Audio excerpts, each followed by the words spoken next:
It is a very cold, very foggy, very snowy Saturday morning, so I thought I would just take advantage of this kind of gloomy day and talk about something that warms up my heart, and that is the possibility of living with my husband finally. Hey, let me introduce myself. My name is Rachel. I am a Canadian citizen. I was born in Canada, and back in 2016, I met the love of my life online. We talked as friends for about a year, and then we met in 2017, so about a year later, in person. And then a few months later, we got married because we knew that we were meant for each other. So my husband's name is Jarrett. He is a U.S. citizen. He was born in the USA and has also lived in the USA all of his life. So we have been doing a long distance marriage for nearly 2 years now, and I wanted to create this channel to discuss our hardships, to discuss our successes, and to discuss our immigration process, because I have found that other people's videos on YouTube have been really, really helpful and make me look forward to a lot of things in terms of our life, and have also given me a lot of great advice in terms of how to go through this whole process. It is not easy. It is sometimes one of the hardest things to go through, and I am just really appreciative of the people who have made content on YouTube, so I only wish to do the same thing for other people on here. So if you have any questions or concerns about Jarrett and I's relationship, our marriage in general, feel free to ask some questions down below. We will be doing a Q&A in April when we're visiting each other, and I feel like it would just be a lot more interesting with him in the pictures. So yeah, feel free to ask some questions down below. We are going to be discussing our I-130 application today. I'm sorry, my dad just flushed the toilet, so you're going to be hearing some waterfalls. My apologies. The first thing that I wanted to mention before I even get into this I-130 package is, if you have not signed up for visajourney.com or even visited visajourney.com, I have no idea what you're doing, and you probably have no idea what you're doing either. Visajourney.com is absolutely free. It has been on the internet since like the early 2000s. It is such an incredible tool for immigration. It has helped my husband and I avoid so many legal fees. I'm sure other people have saved thousands of dollars as well. So basically what it is it's just a website where people discuss their immigration process, and they give you advice based off of what they've been through. And they also have advice from even before starting your immigration process. So what should you look for in terms of options with immigration? What things should you start compiling in terms of evidence before you even get married? That kind of stuff. And then they give you step-by-step information and advice all the way to buying a house together. So I highly, highly recommend this website.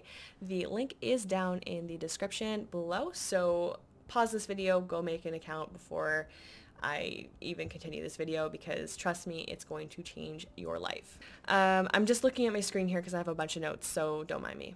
So this is our I-130 application.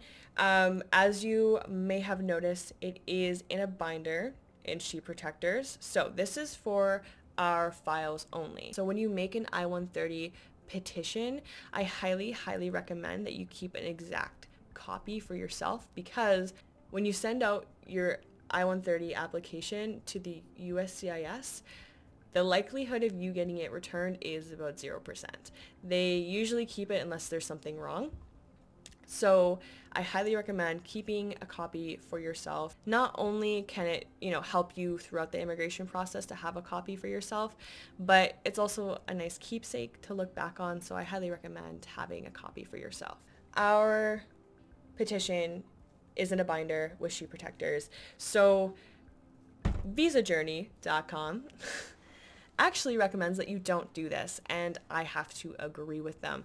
The reason being is because for your copy, it's totally fine. But for the USCIS, these officers have to unclip the binder. They have to go through each sheet protector, take out each sheet in the sheet protector, scan each sheet, and then possibly reassemble it, which can be very, very tedious, instead of just having it without sheet protectors in an accordion file and then opening it up, it's in order, scanning it all, putting it all back in. So much easier for them, so much faster for them, and I'm sure they would appreciate it if it was just organized and ready to go, easily scannable for them. So I highly recommend that you don't put it in a binder with sheet protectors. I have found many people on YouTube have done this, binder and sheet protectors, and that's where I kind of got my advice from. That's why I recommend Visa Journey, because they actually recommend that you don't do that. And I have to agree, that makes a lot more sense. So the first thing that we have is our table of contents. So we assembled our table of contents after we put everything together in order. It's just the proper way to do a table of contents. It makes it more accurate and avoids you having to, readjust your table of contents a bunch of times. With our table of contents, we have in brackets beside each section how many pages each section has. We just really wanted to be super organized with this. It's not necessary, but I do recommend that you do that. The one thing I wanted to talk about is the G1145 form. So that is your electronic notification of acceptance form. So this is the form that allows you to get a notification through either email or text saying that the USCIS has received your petition, and that is technically called your NOA1. So you would just attach that at the very front of your application. It is not necessary. You can also sign up online with the USCIS once you get your NOA1 form through the mail. And if you wish to opt for emails and text messages for updates, they will actually update you through that as well. So it's not like all hope is lost if you don't do this. You can actually do it later on throughout the process just by signing up online. Link is in the description for that as well. So the first page after our table of contents was our I-130 application payment via check. So the one thing is you can have just a blank page for this. We decided to write a cover letter with a return address and the mailing address to the USCIS lockbox that was designated to my husband. If you're not sure which state to send your application to, link is in the description. You can just have a blank page, but we decided to do a cover letter stating the exact dollar amount of the check and just explaining what the check was for, so the filing fee for our I-130 petition. I'm not going to talk about how much money we spent for our filing fee because they're actually updating that right now. They're changing filing fees all the time. So I'll include a link in the description to the official USCIS filing fee website. Don't worry about what we spent, worry about what you need to spend in order to file this. So you have to make sure that it is the correct filing fee to the exact dollar amount. If you pay $1 or even a cent more, they're going to not even blink and send your petition back and just reject it until you have the proper filing fee payment. So next is a cover letter. So the cover letter was written by my husband. Again, all the letters that we have the lockbox, mailing address, and our return address on it. And he explains what the petition is for. So he's claiming that he is sponsoring his spouse, so me. He says his full name, his date of birth, and the location of where he was born, and his current status within the United States. So he is a United States citizen. And then he basically does the same for me. So explains my full name, my date of birth, where I was born, and my status within Canada. So I am a Canadian citizen. And then all the letters we also include are signed in black ink by the person who wrote the letter. So sometimes I wrote a letter, so I'll sign in black ink. Most of the letters were written by my husband, so he signed in black ink. And then we also have affidavits of supports at the end, which I'll explain, and all the original writers of those letters signed in black ink as well. After the cover letter, we have our petition for alien relative form. So I highly recommend that you FaceTime, call, Skype, WhatsApp your significant other during this process because you want to make sure everything is up to date and 100% accurate on this form. And it's also important that you get everything 100% correct. You don't want to leave anything blank on this form, even if it doesn't apply to you. Just print it off and write NA on anything that's blank, meaning not applicable, because you have a high chance of the USCIS just sending it back to you, requesting for more information on those blank spaces. So don't miss anything on there, and especially do not miss any signatures on this form. They also recommend that you don't staple the form. Have the form in order. So ours is technically an expired form now, so there's an updated form of the I-130 petition for alien relative. So link is in the description for the new updated form. After our I-130 application form, we included the petitioner's proof of U.S. citizenship. So we included my husband's long birth certificate, and they do not recommend, they don't want you to send original copies. Only photocopies, okay? Make sure they're big and they're like life-size photocopies, and not super small and illegible. Like, they need to be able to read the photocopies, but make sure that they're the long version. Those little U.S. citizen cards don't work. And also include the front and the back. Front taking up an entire page and the back also taking up an entire page. If the petitioner is for some reason a permanent resident, again, just find a full version of proof for that as well. After that, we also included my husband's passport photocopies, including the front cover and the back covers of his passport. So we included photocopies of every single page of his passport. It's not necessary to do so if you already show proof of U.S. citizenship, but we just did it anyways, just in case, because more evidence is better than less evidence. So if you have it, you might as well do it. So after my husband's passport, we decided to include his proof of legal name change. So my husband had a legal name change, and we included photocopies of the official court documents approving his legal name change, and I highly recommend doing that if there's a legal name change with your spouse. Say you get married and one of you changes your last name, you need to provide proof that you changed your last name. So I highly recommend showing that you have changed your last name legally and you have the documents to prove that. So after the proof of legal name change, we also included proof of beneficiary citizenship. So that is for me. So I showed my long Canadian birth certificate as well, not the small cards. We photocopied the front and back. And we also included the beneficiary, so my biographical passport page and just a photocopy. So again, they actually eliminated that you needed to do this, but we decided to include it because some of the USCIS officers are pretty old school and they do want to see these things. So again, it doesn't hurt to include these things. It takes 2 seconds of your time.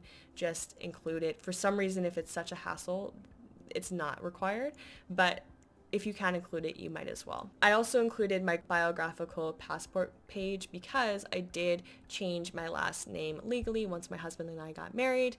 And speaking of that, I included proof of name change after marriage for the beneficiary, so that's me. So for this, I decided to include multiple forms from different registries. So I included my passport registry, like my province health care name change registry, my driver's license registry, things like that. So official government documents that have proven that my name has changed from my previous last name to my now current married last name. After all that, we included a photocopy of our original marriage certificate, front and back. Do not send the physical original copy. Again, you will not get that back. They don't want your original marriage certificate. You definitely want to keep that. Just a photocopy will do. So we photocopy both the front and the back of the certificates. Make sure it is the actual certificate and not the marriage license. Next, we included 2 passport style photos of the petitioner. In this case, this was my husband. The passport photos must be signed and dated on the back. We decided to put my husband's SSN number on the back as well, and we included it with a cover letter explaining that these are the passport photos of my husband, who is the petitioner, and then also explaining that I, the beneficiary, did not include passport photos because it is no longer required by the USCIS to do so. And during the time of application, the Canadian postal system was also on strike, so it wouldn't have been efficient for me to send passport photos being overseas. Like I said, it is no longer required of the beneficiary to send passport photos, but again, some USCIS officers are pretty old school, so just like giving them the time and explaining that you didn't include them for a reason really does go a long way. Next, after that, we included 2 separate letters. So the first one was written by my husband, the petitioner, explaining our love story as a couple and why he was petitioning for me, and then he signed and dated.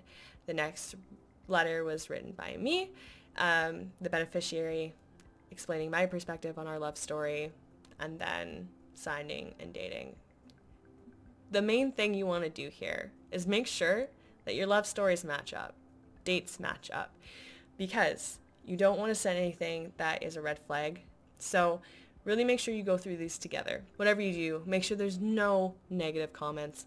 Don't bring up fights. Don't bring up anything like that. It's only going to hurt your petition, so make sure it's all positive mentions in the letters. Next is the absolute bulk of our package and why it took so long for our package to be assembled. So that is the proof of bona fide marriage, or bona fide marriage. So this is just basically evidence that the USCIS and the US government wants to see that you have a genuine marriage. Your marriage is real. It's not just for a green card. You have a real relationship. And basically the number one advice I can give you is this. So we started collecting photos of each other since even before we met. We started screenshotting each other while we were Skyping. If you meet somebody special and you really think you can go somewhere, keep everything. Take screenshots of everything you find endearing about each other. Take photos of when you first meet, and places you go together. So a good example is take a picture of you two outside this coffee shop, then go into the coffee shop, buy a coffee, get the receipt and keep that receipt, photocopy that receipt and put it in this petition with that photo of you two outside of that coffee shop. That's the kind of things that the USCIS wants to see in this package. Also, I dated every single photo in order and put all the photos in order, explaining each photo and each day. So if you forget the dates, what you can do is you can right click on each photo once you upload them to your computer and then hit information, and then it'll tell you actually when the photo was taken. Yeah, so another thing is to make sure you take pictures of not only yourself with your significant other, but make sure you take pictures in public. Make sure you take pictures with each other at family events, pictures of your marriage, like things like that. The US really wants to see those things. Take pictures with friends. Keep receipts of all the things you do together as a family, all the things you do together with friends. They want to see those things. Also taking photos during special events like New Year's. Even if you're only FaceTiming, take a screenshot of each other during New Year's. Like we've done that, and it was like this super lame webcam kiss that we did together. But it just shows that you have a real relationship and you really want to spend time together during those special moments, even when you're apart. Another really good example is saving all passport stamps, boarding passes, emails confirming your flights to see each other, we also we went to Disneyland a few times together. So we had tons of photos of us in Disneyland together. And then we saved our fast passes, our passes to get in, our receipts to get food there. And then combined that again with the photos of us in Disneyland. It made our petition look really, really strong. So again, this portion is absolutely critical for the U.S. government because this is the stuff that they really, really want to see. And it's just more proof that your connection is real, and that you have a real presence together in a public setting, a family setting, and a friendship setting. Honestly, the more stuff that you can add, the better. When in doubt, just add more pictures. Don't worry about too many pictures, because honestly, it's better to have more than less pictures in this case. Again, like I said previously, make sure that you put all the photos, all the receipts, all the boarding passes, stuff like that in order. It just makes it a lot easier for the USCIS officer to follow. So after this, we decided to include our Instagram chat log, so how we first started communicating. So again, this was all in order. And don't include anything that isn't relevant or doesn't help prove that your relationship is real. Sometimes it'd be like really cute text and stuff, but sometimes we'd swear in the middle, so we just black out the swear, and don't include anything that's graphic or sexual, like they don't want to see like childbirth or any like type of sexual explicit stuff. We also included our Skype logs after that.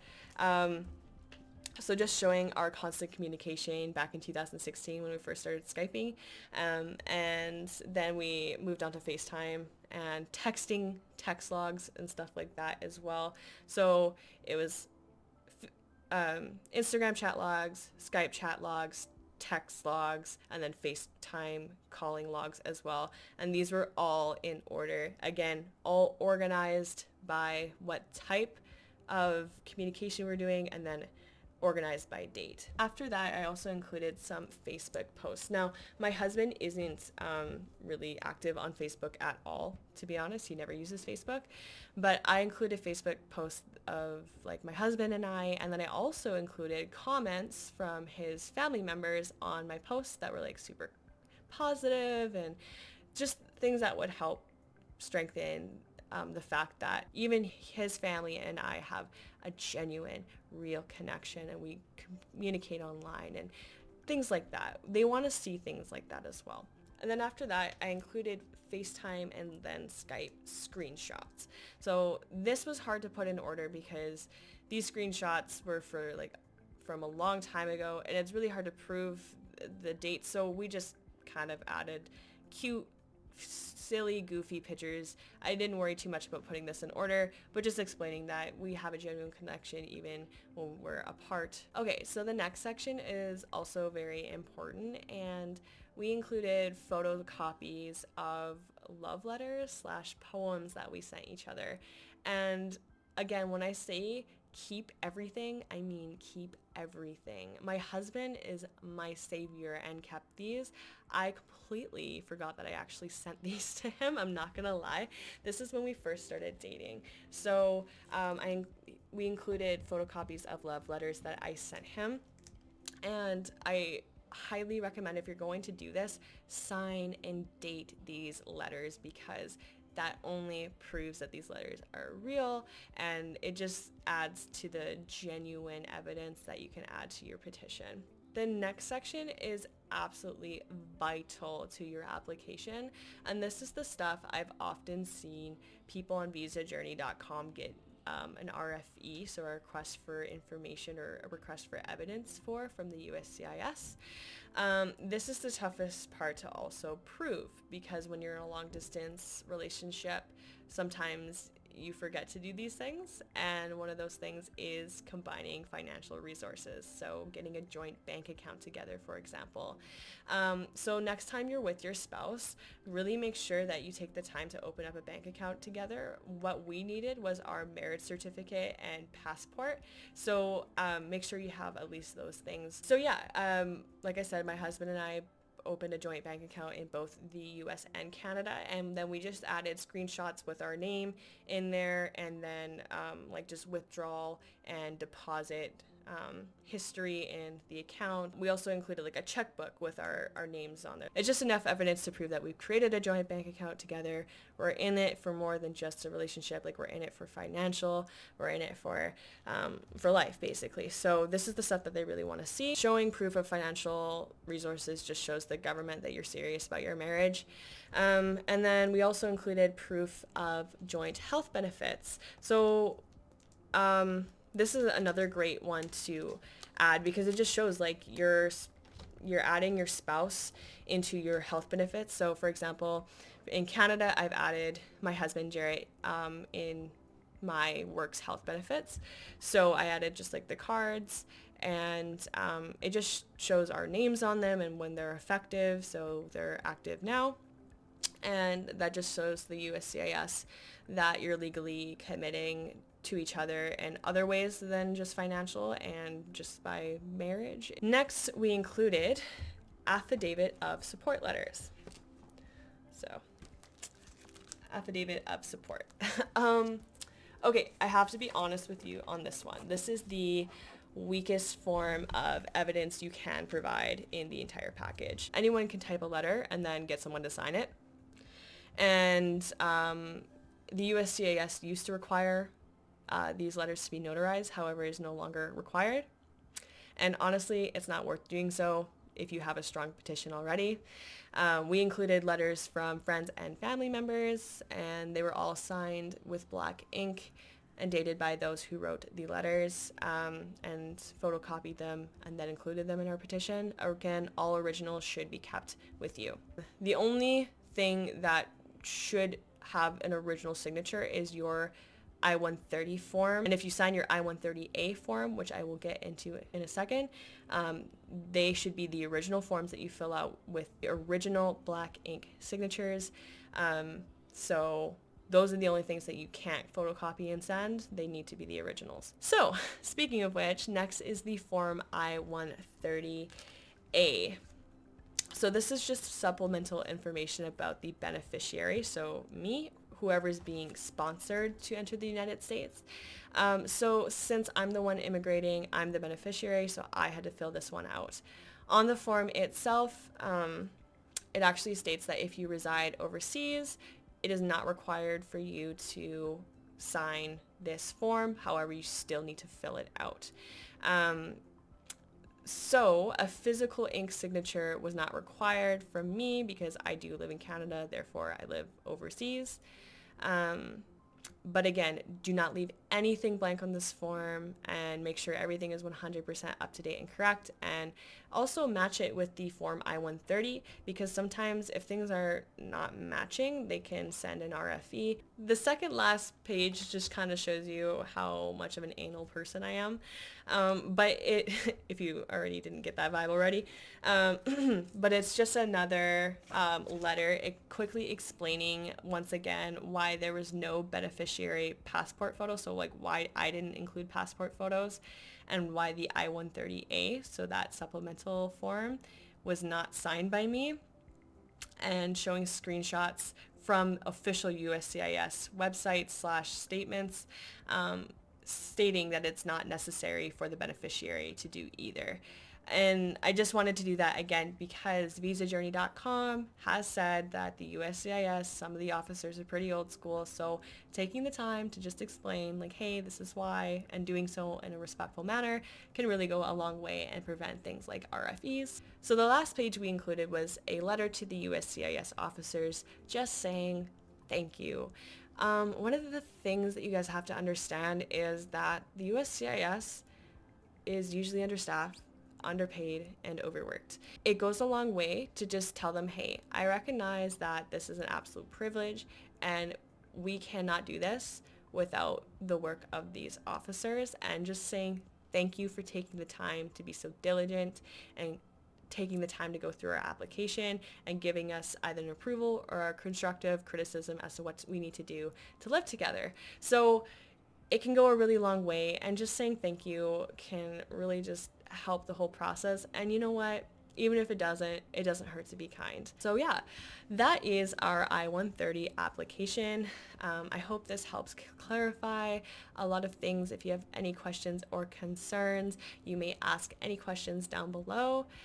Or again, check out that visajourney.com and create an account and go on the forums and create a forum asking your question, because there's going to be so many people there to help you. Again, all the links that I've mentioned are in the description, and I'll make sure they're all laid out properly with an explanation of each link. In terms of our application status, we have not yet been approved. So we did send our application in November of 2018, and it is now March of 2019, so we're about 3 months into the whole process. Our service center is Texas, so we got our NOA 1 about a month later through the mail, and our service center is in Texas, and it is about a 6.5 to 8.5 month wait at the moment. And yeah, I know that Protomac Service Center is going by very, very quickly. They've actually started approving November applications, November 2018 applications. And it's funny because on the USCIS website, they say that they're actually the furthest behind. So that's why Visa Journey is really, really useful, because they give you way more accurate timelines in terms of approval and stuff like that as well. So I highly recommend going on that website, guys. So yeah, we're waiting. We don't expect to hear anything till June, July. But as soon as I hear anything, I will let you guys know. So I'm excited to do this channel, and thank you guys so much for watching. I really do hope that this helps. Like I said, if you have any questions or concerns, comment down below. Please subscribe to my channel. It really does help. Turn on that notification bell if you want notifications. If you like this video, it does help me reach more people, so feel free to do so as well. And yeah, so like I said, I'll give you guys updates right away when I know. If I don't hear anything, I'll still be making videos anyways in terms of our long distance relationship. And yeah, so let me know what kind of topics you'd like me to cover for you guys down below. And thank you so much for watching, and I'll see you guys next time.